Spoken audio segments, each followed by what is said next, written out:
What's up, everybody? You are back on the other side with me, Mike G, and today I'm honored to bring you the incredible story of one of the greatest fighters in UFC and MMA history. He fought as a pro for more than a decade and has only lost 4 times against guys who were also UFC champions. He is the former UFC lightweight champion of the world. Ladies and gentlemen, it is my great pleasure to introduce you to the one and only muscle shark, Sean Sherk. How's it going, Sean? Good. How you doing? I'm doing very well, man. I'm going to jump right into it. I want to know what life was like for you growing up as a little shark in Gopher country. I come from a big wrestling family.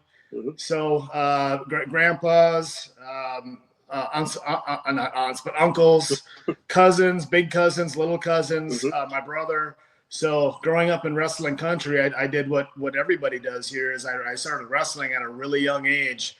And I just fell in love with the sport immediately. I think my dad saw that I just was a high energy, aggressive kid, and he just thought it was a great thing to put me in wrestling, and I'm glad he did. So I've wrestled pretty much my whole life. So I did what I'm supposed to do as far as Minnesota goes.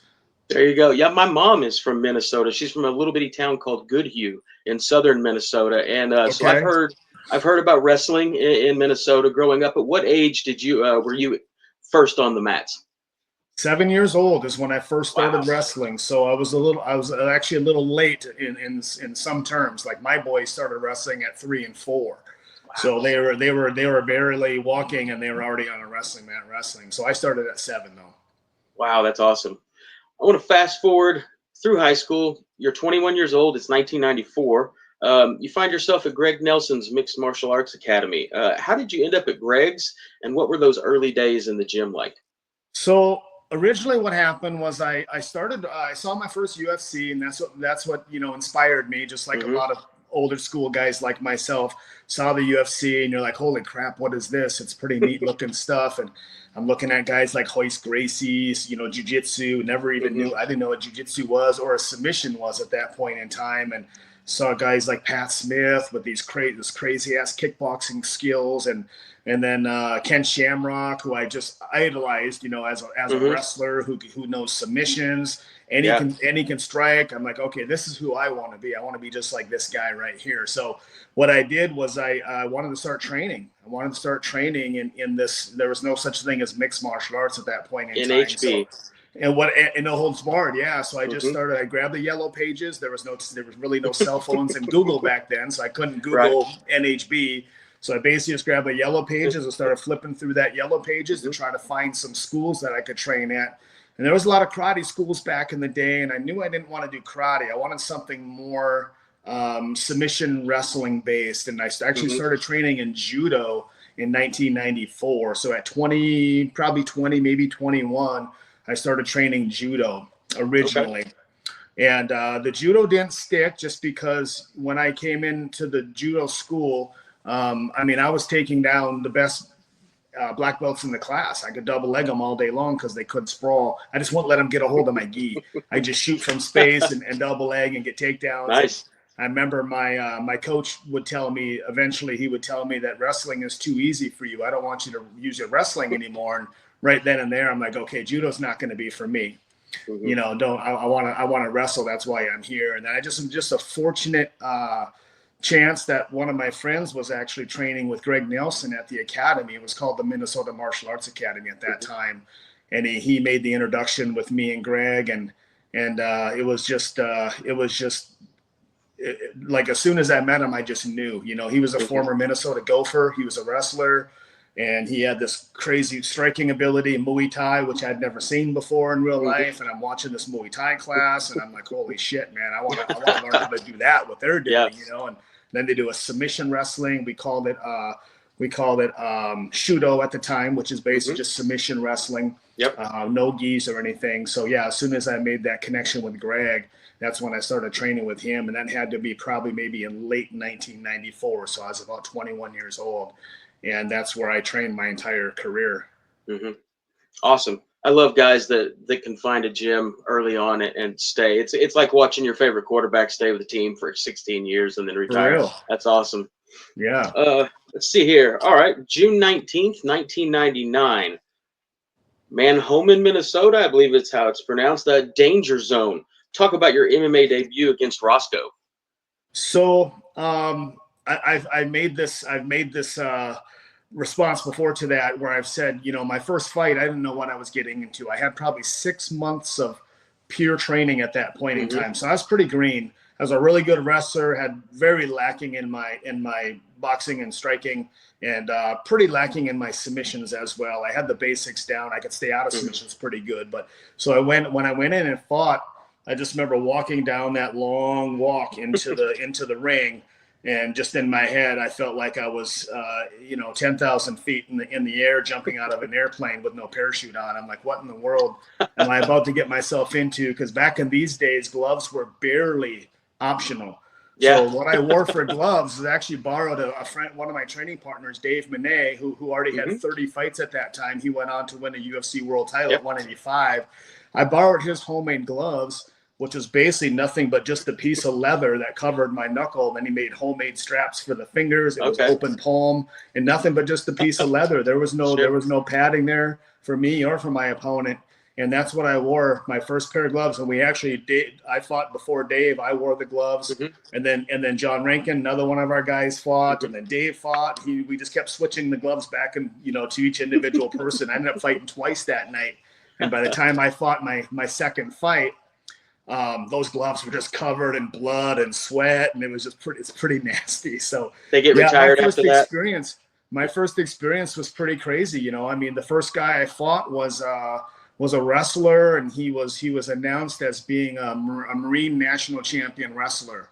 So, and I first heard this through the loudspeaker as I'm standing in the ring getting ready to fight this guy. And that's all I was a wrestler at that time. I had no other ability. So when they announced him as a national champion wrestler out of the Marines, first thought in my head is, oh shit, he's better at what I'm good at. I might be in trouble here. So fortunately, that wasn't the case, and I was able to finish that first fight probably in less than 2 minutes. It was a referee stoppage, and then I fought Roscoe in the finals. It was an 8-man tournament. So that was back in the day when we did tournaments, and I did 3 of those tournaments before they stopped making the tournaments. Wow. Do you miss the turn, or do you wish they would have kept doing tournaments, or are you glad they, for fighter safety, went to just one off? Well, the tournament thing was tough. Because, man, you're fighting 3 times in one night, and I wasn't always a big finisher, so I'd get the 15-minute fight, and then I'd do another 15-minute fight, and then do another. By the time I'm into my third fight, I've already been in the ring or cage for over a half an hour. Whereas, it always seemed like my path to the finals was harder too for some reason. Like, I did another tournament where we had years down the road, Carl Parisian, Chris Brennan, Steve Berger, Shoney Carter, myself, 5 UFC guys. Before any of us made it to the UFC, we're all top 20 in the world guys. Yeah. And we're all in this big tournament together. And I just happened to draw Carl Parisian in the first round, who was just an absolute animal.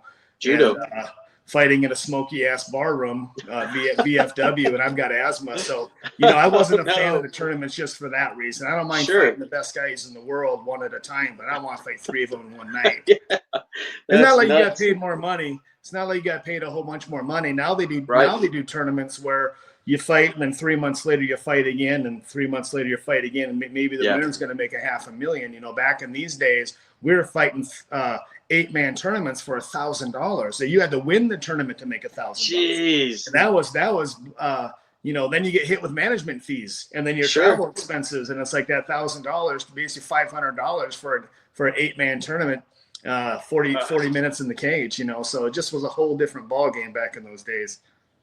That's not even minimum wage. No.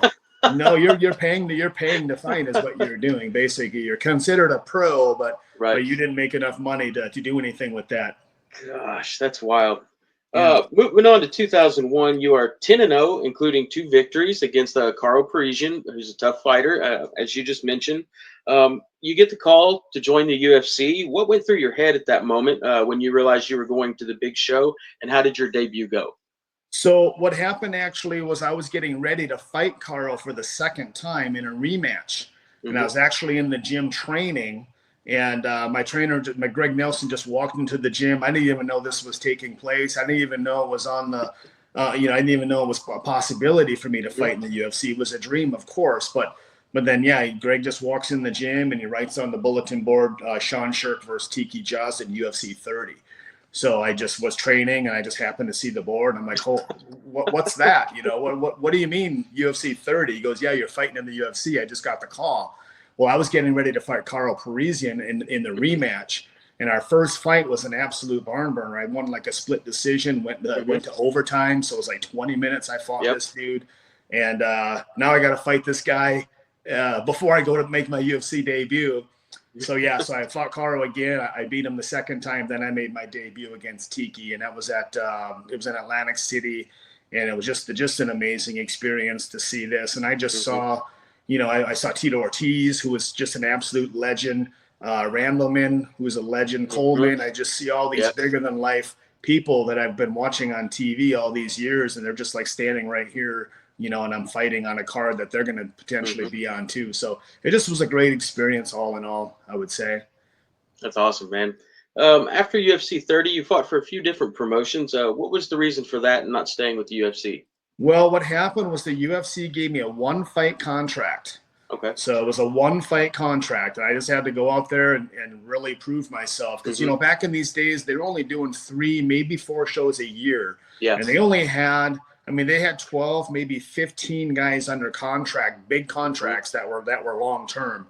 So they weren't just signing everybody. It wasn't like now they have 50 shows a year. They got 400 guys under contract. It was basically you get a one fight deal. Show us what you got. If we don't like you, you're out the door. Right. So anyway, I had when I fought Tiki, it was a very one-sided ordeal. It was a great fight in my opinion. I stopped him. I suplexed him. He separated his shoulder because he tried to post out on, which is the last thing you want to do when you get suplexed. But a kickboxer don't know that.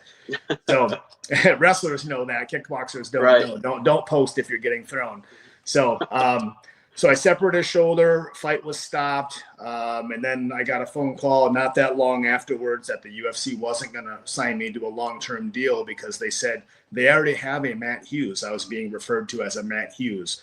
Short, stocky wrestler, take people down, ground them, and pound them. So we already got a Matt Hughes. We don't need 2 of them. So that was what I heard as far as why I wasn't going to get back in. So I just went on the fighting circuit, as I refer to it as, and I was fighting every 4 to 6 weeks as much as I could because I just knew as long as I kept winning, eventually they can't turn their back on me, and they're going to have to sign me to a long-term deal. Yeah, absolutely. 2002 rolls around and you're back in the UFC. You pick up a couple quality wins before getting your shot at the title. Walk me through your fight with the legendary Matt Hughes at UFC 42. What a great experience. I came into that fight at 22-0, so I was undefeated. Top 5 in the world, depends on what rankings you're looking at, whatever ranking system you'd refer to as top 5 in the world. But I'm fighting this legend, and I knew Matt a little bit because he actually cornered me for one of my fights, and so I knew him a little bit. We weren't buddies or anything, but I knew him a little bit. We hung out a little bit. He was a nice guy, but I'm fighting this legendary guy that's not only number 1 in the world, he's UFC world champion. He was like number 1 or 2 in the world pound for pound. So I'm fighting this guy who is being dubbed as unbeatable. And I'm coming into this fight as an undefeated fighter, and it's hard not to think about that kind of stuff when you're getting ready to fight these guys. And I was able to get it out of my head. Obviously, I went in there to win, but what a great experience. That was probably, at that point in time, that was obviously the biggest fight I had. That really put me on the spotlight. Yeah. So it was just a good experience. I went out there and gave him hell, and I left it all out there, and I fought and just kept getting up, and it was kind of a back and forth from the third round, third, fourth, fifth round was kind of back and forth, and I ended up losing a decision. What'd you learn from that fight? Don't try to box a wrestler. So my game plan kind of went out the door a little bit. I remember getting a phone call from Dana White maybe a couple weeks before the fight. He called me and said, I want you to keep this fight on the feet. And that wasn't my game plan, but I got this phone call that says, keep this fight on the feet. I'm going to tell Matt the same thing. So I fell for it. So I went out there and I tried to do what the big man said, and I kept it on the feet, and I gave up those first 2 rounds because Matt wasn't going to keep it on the feet. Right. So he took me down in the first round when I was trying to, instead of wrestling with him, I was boxing with him, and beat me in that first round. Second round, same exact thing. Wrestler beats the boxer, and he took me down and won the second round. In the corner of my third round, my corner guy was yelling at me. He goes, "No more." He goes, "No more. You're wrestling. No more boxing. You're wrestling." So I went out there, I shot on him and took him down, and then I won the third round, and he won the fourth round. I won the fifth round. It was close, but so looking back on that in hindsight, I just wish I would have started wrestling from the very beginning, because the fight was close when I started wrestling. Right. I gave those first 2 rounds away. So if I would have wrestled in the first 2 rounds, that fight would have been a lot closer. Maybe I could have squeaked out a decision. Who knows? But that's what I learned. That's what I learned, is stick to what I'm good at. And my goal is to get my hand raised, because I lost that fight, and 2 weeks later I got cut by the UFC. So that was my thank you. Yes, I kept it on the feet. I tried to make you happy. I lost. Now I got cut from the show, and now I'm back fighting on the small circuit again. So from there on out, I just kept to my roots and tried to fight my style, not somebody else's. How hard was it to use that moment as motivation going forward? Because I could see a lot of guys in that moment maybe losing focus, getting a little disheartened. Well, I mean, just imagine this for anybody who's watching, especially the pro guys who have been in these kinds of situations. So I was fighting Matt Hughes, the biggest fighter in the world, in the UFC, the biggest show in the world. We were fighting at wherever the Miami Heat play in Florida. I don't remember the name of the arena, American Airlines, I think it was. In a filled arena on pay-per-view. And then I get cut by the UFC. 3 or 4 months later, I'm fighting in a barn at the Anoka County Fair, 20 miles away from my house. And I'm fighting a local guy who was a stud too. It wasn't an easy fight. He was a 2 or 3 time Division III All-American wrestler. I think he was undefeated at the time. So I'm fighting a stud in a small show in a barn that smells like horse shit in front of 1,000 people. So imagine going from here to here, and then having to keep your composure and keep your motivation. So it took a lot, it took a lot, but fortunately I'm very mentally strong, and I'm able to, I call it flicking the switch. I'm able to flick that switch and just kind of do what I'm supposed to do. And again, my goal was to fight as much as possible and continue to UFC. You're not going to forget about me. I'm one of the top guys in the world. I'm just going to beat everybody that gets in my path, whether it be in the UFC or whether it be in a different show. But eventually you're going to have to bring me back. So that was my thought process. They did bring you back. Years later. After you fought, let's see, Japan, Hawaii, all over the U.S., Mexico. I can't imagine what that was like back in the day. Fun experience. They brought you back to face GSP at UFC 56. They had it out for you, man. They never did me any favors, that's for sure. No. What was it like sharing the cage with GSP? So I'll kind of paint a picture. So I was on the small circuit for probably about a year. I think I racked up like 9 wins in a row I fought in Pride, so I had some good wins and some good shows. I went to UCC Canada, which was a big event at that point in time. So I was trying to fight the best guys in the biggest shows that would have me. And then eventually what happened, I had kids, I got a house, I got a family, and I couldn't make a living fighting on these small shows. And I was working a full-time job as well at that time.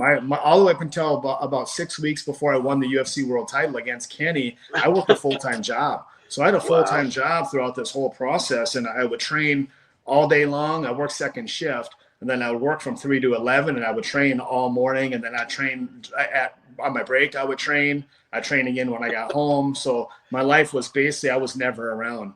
But yeah, so it just took a long winning streak, and then I ended up having to walk away from the sport for a year. I started a hardwood flooring company.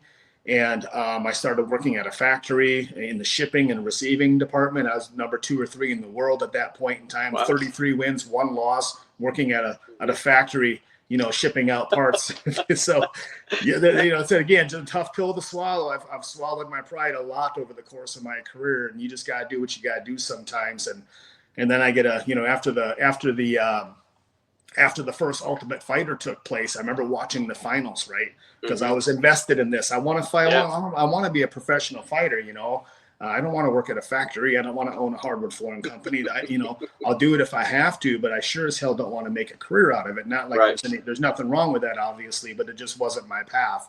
Mhm. And I saw this fight between Stephan Bonner and Forrest Griffin, which was just probably in my mind, probably one of the best fights I've ever seen in my Yeah. life. And I've seen Yep. some really good fights. So I see this fight live on Spike TV. And immediately I'm like, this sport's going to blow up. I get this Mhm. light bulb above my head. This shit's about to get real. So I call my manager, Monty Cox, who I hadn't talked to for quite a while because I'd been out of the sport for a year. And I said, hey, call the UFC and see if they're interested in bringing me back in, because he knew the sport was about to blow up too. Mhm. And then he makes a phone call, and I'm at my job when this takes place. I'm on my lunch break.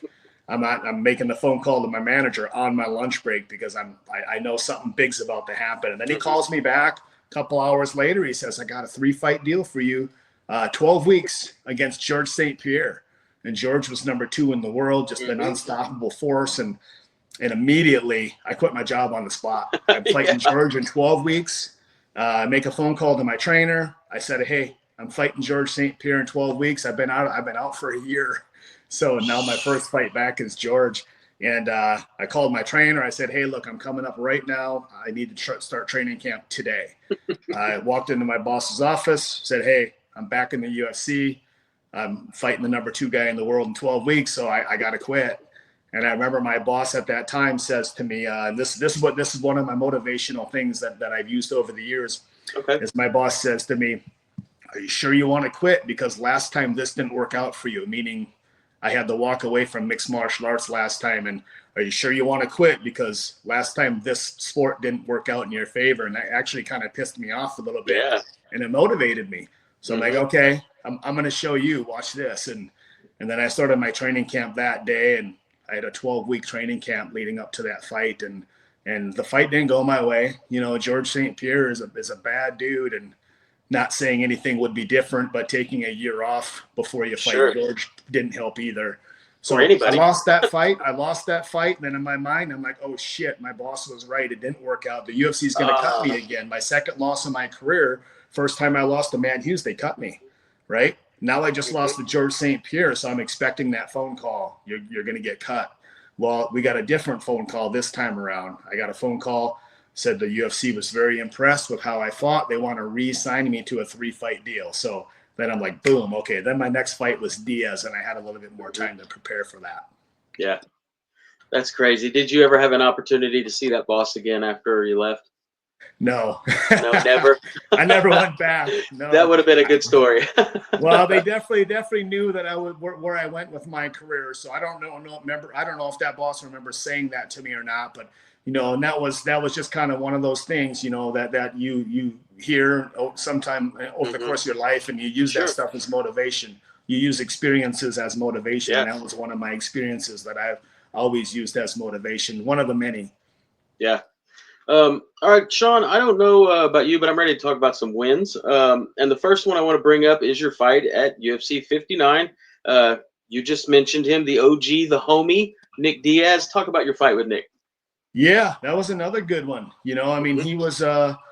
he was top 10 in the world. I don't remember where he was, maybe 6 or 7 in the world. Hmm. He was fighting the best of the best. He fought Riggs. He knocked out Lawler when Lawler Yeah. was considered unbeatable. Hmm. Um, he had some really good fights with some really good guys, and he's just tough as nails. And he posed a lot of problems for me. You know, I had a great training camp going into that fight. I had a full 12-week training camp, Hmm. and just with his length and Yeah. his boxing ability and his ability to sprawl and his jiu-jitsu is probably some of the best MMA jiu-jitsu that I've felt Hmm. before. Even though we spent a small period of time on the ground, the small period of time we were on the ground, I felt jiu-jitsu that I had never felt before. His legs were Okay. doing some weird stuff, and it just was a little bit uncomfortable for me. So I'd never actually felt that in a fight before. So he did pose some problems. And I remember a funny experience was I'd never seen him in real life before, right? And I didn't know how big he was. And he's a big Hmm. dude. I'm 5'6", Yeah. you know, and I don't know how tall he is, but he's a Yeah. big dude, and he's a big 170 pounder. And I just remember seeing him before the press conference. He was walking down the hallway that I was standing, me and my trainer were standing there, and he comes walking down the hallway and passes us. And after he passed us, I said to my trainer, I go, dude, I go, how am I going to hit him in the face? You know, because he's so big. I'm like, how the hell am I going to hit this guy in the face?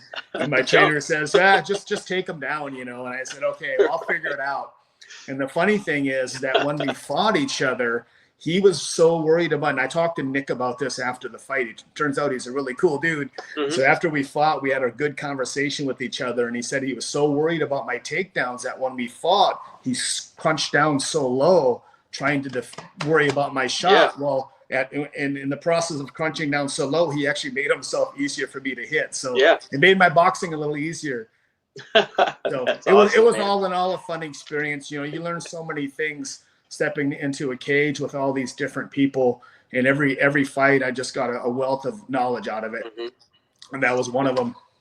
I don't think he was doing it back then, but had you received a Stockton slap during that fight, how would it have affected you?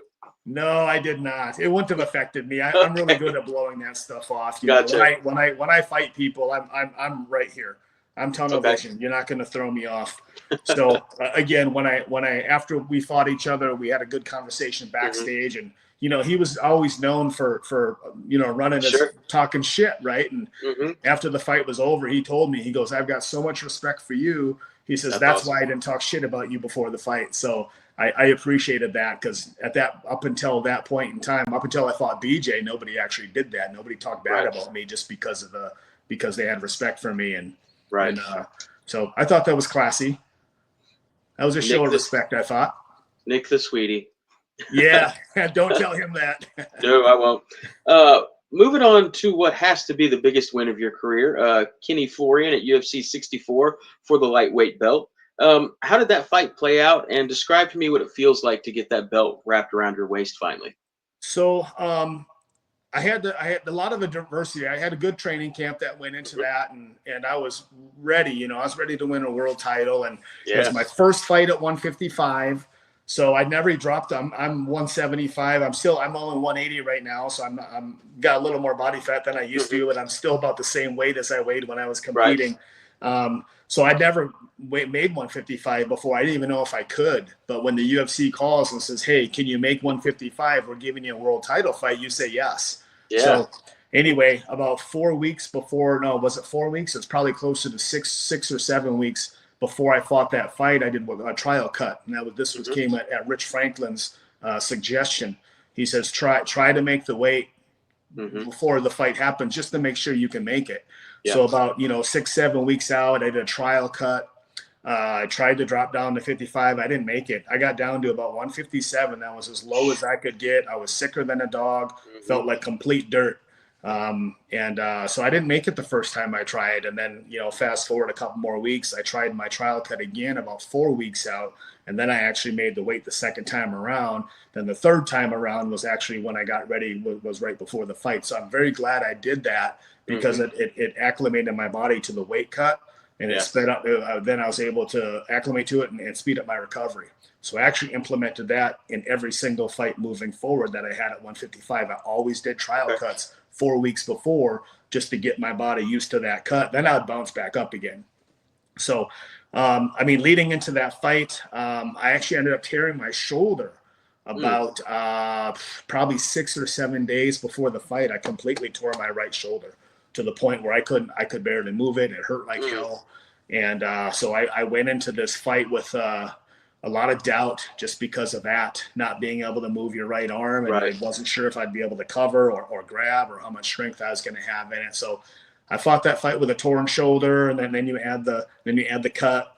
He cut me with an elbow in the first round and bled like a stuck pig. Fortunately, it was off to the side. If it would have been about an inch further this way, it would have bled into my eyes, and they would have stopped the fight. But it was off to the side, so the blood was coming off here. And I remember the referee for the fight told me that, because he looked at me after I had the cut. He grabs onto me and looks at me. He goes, "It's off to the side. You're going to be okay, but let's have the doctor look at it anyway." Sure. Doctor looks at it, says, "Is it impeding your vision?" I said, "No." He says, "Okay, you're good to go." So that cut actually ended up benefiting me tremendously. because when I would take Kenny down, I was bleeding pretty good. I'd hold my face right over his face, so all my blood was going right into his face. It was going into his eyes, his nose, his mouth, his ears. And I remember seeing an interview he did several months later that said he was throwing up for days afterwards because he had my blood all over inside of his swallowing it. And I guess my response to that is, don't try to cut me to win a world title, So you kind of asked for it.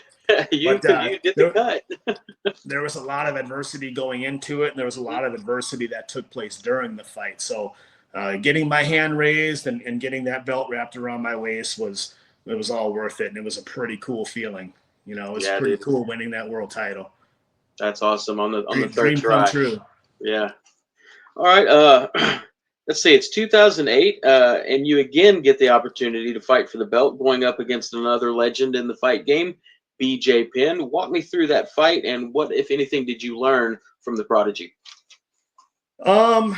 I mean, again, BJ is one of the best of the best, and he was pound for pound, top 10 in the world, pound for pound, #1 in the world at 155. And he posed a lot of problems because he was so hard to take down. His legs are like rubber bands. You can grab his leg and yank it above his head, and he'll just stand there and look at you and punch you in the face. Yep. So he's really hard to take down. So he posed a lot of problems there. And then his striking ability is what really caught me off guard because, leading into this fight, I had this idea in my head. I'm faster than he is, which I believe is true. My boxing is crisp, and I can really get in there and just throw fast combos, and my cardio's good. So I thought to myself, maybe I can outpoint him. If I can't take him down, maybe I can outpoint him on the feet and hurt him and catch him off guard. And turns out that wasn't true. So basically, looking at the punch stats, I threw over twice as many punches as he did, and my landing percentage was right around 15 to 20% percentage landed, and I threw twice as many punches. He threw half as many punches. His landing percent was somewhere around 85%. So it was just the accuracy. And I remember when I was throwing my punches, I was just missing by a little. I could feel his skin. But I wasn't landing, so I was just off by a little tiny bit. And his punches were all right on the money, right here, right here, right here, right here. So all his punches were timed, and he's got a lot of power. So what happened is, I lost the fight. But then, as a professional fighter, my goal is always to evolve. So when the fight was over, I hired a boxing coach, and he saw me fight. Actually, I didn't know him at the time, but he was an Olympic. He's a former Olympian, trains Olympians. So he's a really good boxing coach who just happens to be here in Minnesota.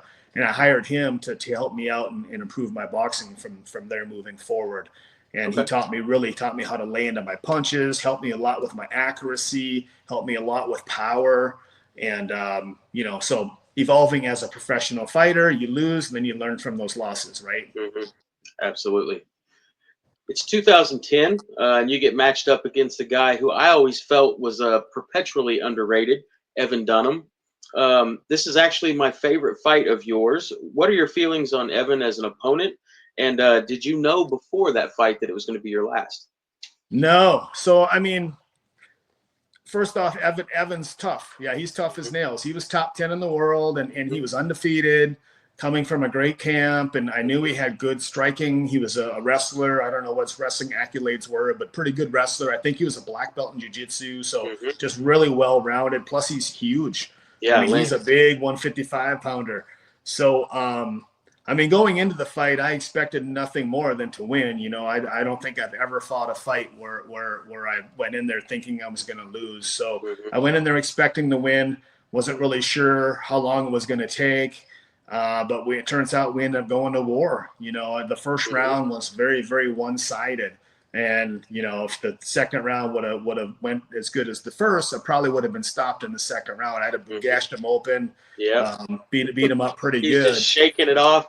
Yeah, he shook it off and just blood flying everywhere. I could hear the crowd oohing and awing, and I just happened to look up at the Jumbotron at the same time and saw him. I'm like, okay, this guy's having fun, Yep. So, his corner made the adjustment between that first and second round. They made an adjustment.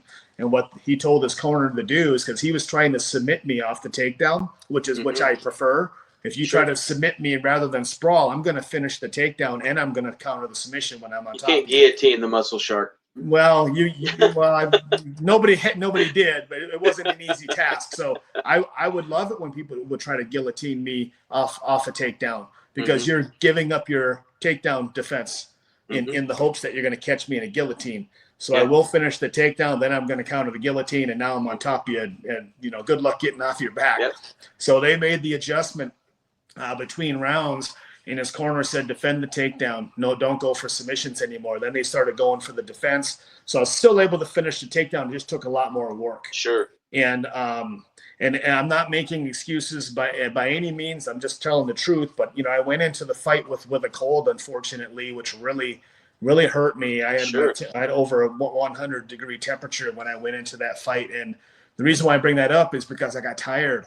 And I don't normally get tired when I fight. So I'd probably say about halfway through that second round, my body was done, so I was just completely exhausted from having a cold, and we've all had colds before, and what a cold does with body aches and fatigue and all that stuff. And I just hit zero. So coming into the third round, I was on fumes at that point in time. If that was a 5-round fight, I'd have been in big trouble. Because that third round, I was on fumes at that point in time, and he beat me in that third round. So I'm glad it wasn't a 5-round title fight. So, and again, as far as did I know that was my last fight, I never publicly, or even, I kept that in the back of my head. I don't want to go into a fight with a guy like that thinking this is my last fight. Sure. I want to go into the fight thinking to myself, I'm still winning a world title. This is one more step closer to winning that world title. So I never let that thought enter my mind, but I think somewhere in the back of my head, I kind of knew. I was battling so many injuries, 38 years old. I've had bulge disc in my neck. Both of my shoulders were torn. I separated a rib that healed wrong. Both of my hips were torn. Both of my knees were torn. And, when you're 38 years old and you need 6 surgeries and you're fighting as a lightweight where speed and agility is a big deal, you have to come to terms with, where you're going to go as far as future goes. I didn't want to be one of those guys that was going to hang around the sport for way past my prime and end up with 2 or 3 losses in a row. And then Dana White says, okay, you're going to have to retire or we're going to cut you. I didn't want to be one of those guys. So I wanted to retire on my own will. And after that fight was over, I took some time off, and I decided that I would rather be around long-term for my children and not cause any more damage to myself, that I have to deal with that in a later age. How difficult was it accepting that you still had the desire, but that your body was failing you as far as training for a world title fight? You're talking after retirement or before? Well, you said your injuries were the main reason, that you retired. I've got to imagine if you love doing something and still have the mental desire to want to do it, the drive to want to do it, but to accept the fact that your body's not going to allow you to do it anymore. I mean, it's a hard pill to swallow, because in your brain, you still think you can win world titles. And this is something that a lot of probably every professional athlete goes through the exact same thing. Right? Your brain says, I can still do it, but your body's like, no, you can't. And, like I said, I did not want to be one of those guys that ended up with a string of losses. I didn't want to ruin my legacy. I didn't want to get beat by guys who shouldn't be beating me. So, it's a tough pill to swallow. I'd say probably it took me a couple of years to kind of get that thought out of my mind, because for a couple of years, the thought of fighting was still on my mind, and it took me a few years to kind of get into reacclimated to what I refer to as the real world. Living the fighter lifestyle really isn't the real world, right? Working every day is the real world. So what I decided to do was we'll get into this a little more as we go. As far as having an exit strategy out of the fight game, I've got an exit strategy out of everything I do, right? I'm a big game planner. I set a lot of goals. I've always got a strategy and a game plan for every aspect of my life I do.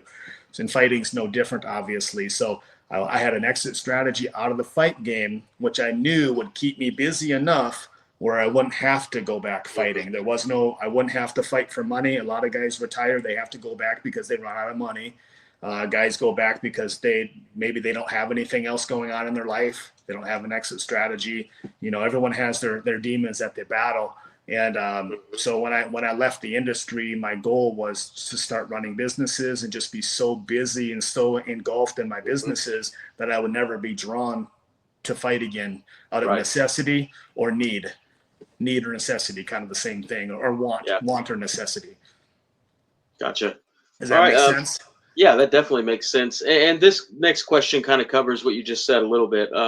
One of the things that I wanted to talk about is something that you and I discussed recently because of what I saw on scrolling on Facebook. I don't know if it's something that everybody thinks about beforehand. I'm going to guess most guys don't. Talk about all the changes that happen, not just with you. The phone stops ringing, less friends, that side of retirement, the emotional side, feeling like you're not in that spotlight anymore. How did you handle that, other than the work? So again, part of like I always talk about this. I do a lot of research. I study, have a game plan. I kind of have an idea of what's going to take place, and I knew, my phone wasn't blowing up before I won a world title.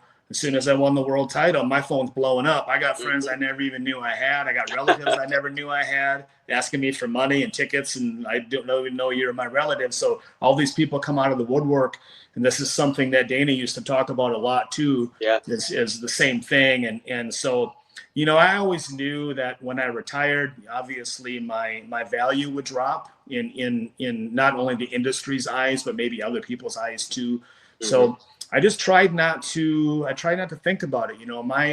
My value and my worth isn't based on being a world champion.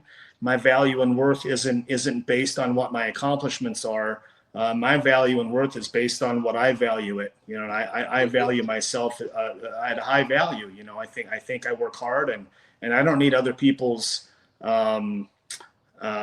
praise to believe that's true. So it didn't really bother me that much. I actually walked away on my own terms. I walked away on a high note.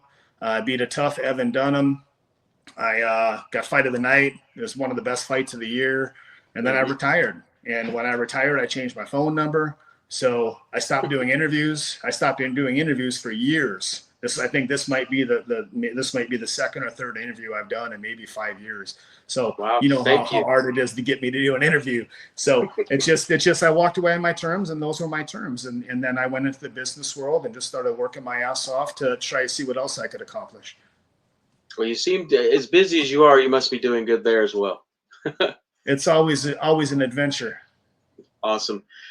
We're to the section of my interview that is either going to make you laugh or think I'm stupid, maybe both. I don't know. This is kind of I want people to get to know you as a person, not just a fighter. So I'm going to ask you some questions that maybe makes you a little more relatable to us normal people. And what I mean by us normal people is most people, my neighbor, my mom, don't look at fighters like the rest of us. You guys are different. There's something that makes you different to where you have the bravery to go inside that cage. Because when we're watching, we say, there's no way I would go in there. So this is to bridge the gap between the professional fighter and the normal guy. My first question is, what do you like better, walleye and wild rice, or a juicy Lucy and some potato latkes? Walleye and wild rice. A little Dijon rub? Dijon's good. Cajun. There we go. Cajun's good. All right. The best fish I've ever eaten in my life was in Minnesota, and it was walleye on wild rice. Walleye's good stuff. And that was so long ago, I think I drank a Bubble Up. Do you remember those? That is. No. That was like northern U.S. 7-Up. Okay. Sounds interesting. I might have seen them around, but I'm not a big pop drinker either. Gotcha. We call it pop here. There we go, pop. I call them all Cokes. Yeah. All right. Both in their prime, who wins, GSP or Anderson Silva? Oh, that is a tough one. Same weight class. Same size, same weight class. I would have to say GSP. And the reason why I say that is because I think GSP would be able to negate the striking enough to not get hurt. But then his wrestling ability, his ability to take people down is second to none, and then his ground and pound as well. So I put my money on GSP. Me too, man. Let's see here. Am I more likely to see you drinking coffee or an energy drink?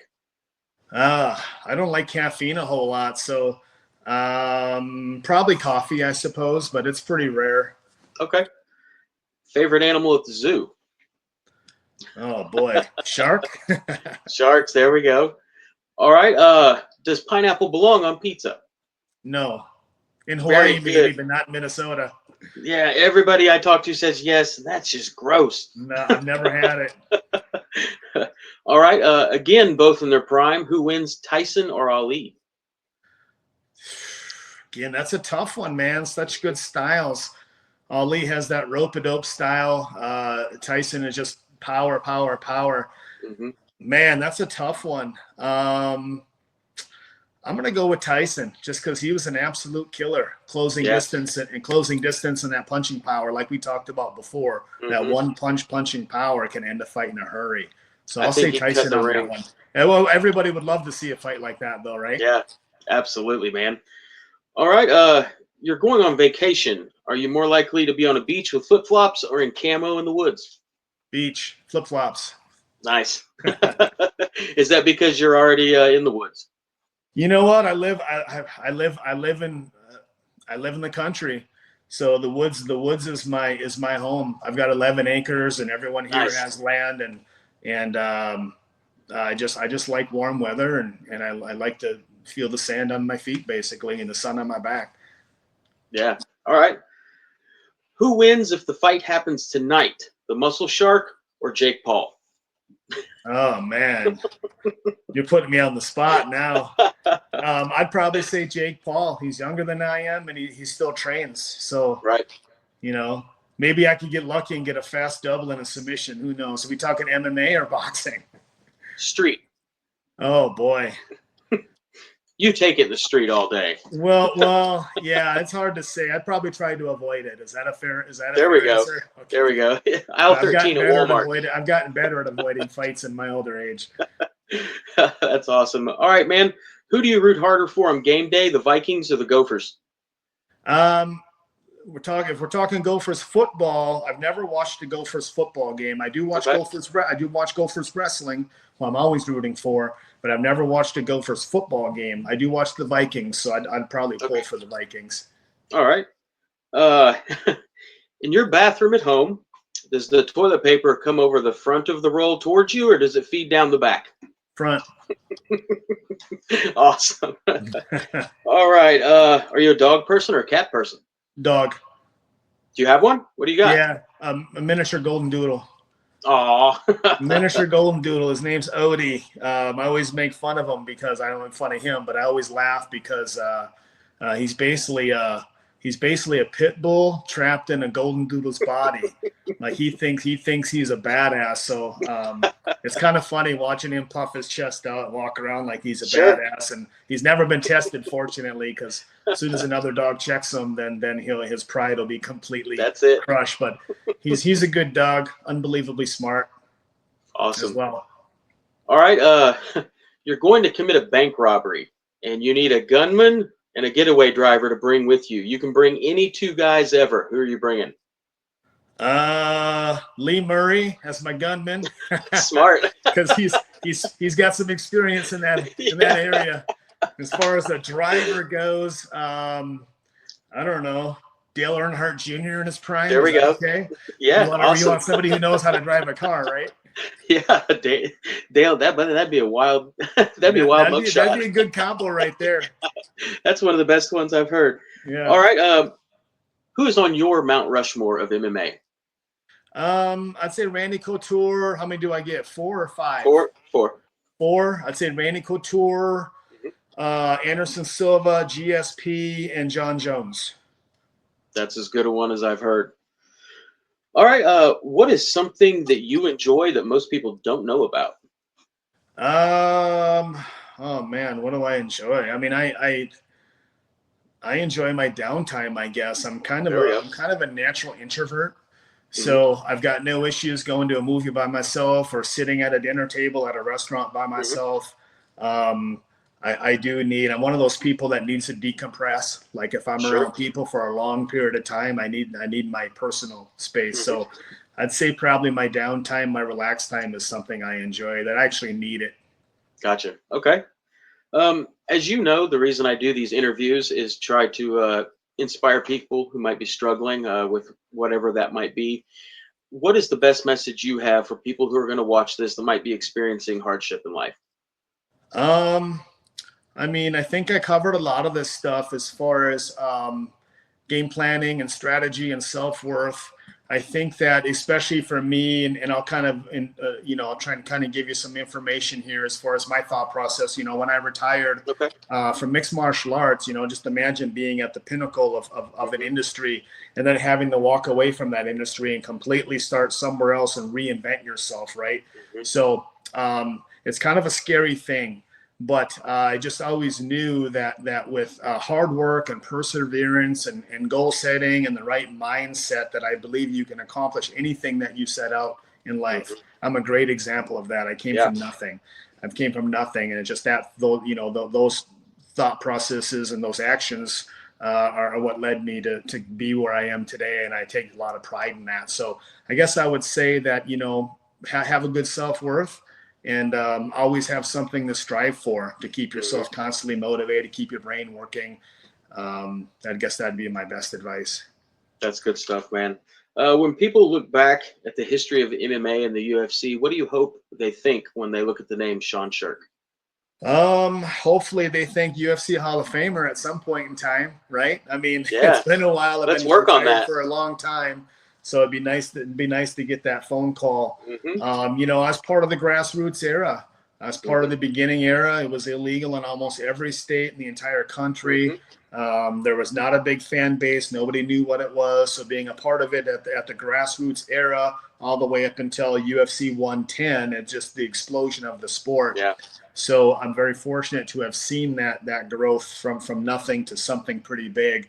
And hopefully I'm added to the list of one of the guys who helped make the industry what it is today as a UFC Hall of Famer as well. As you should be. Yeah, man. Yeah. Definitely. What else do you have going on in your life these days other than running businesses and going to what appears to be every wrestling meet in the northern U.S.? Yeah. So, outside of my kids both wrestle in college, they do very, very well. So that takes a big portion of my winter.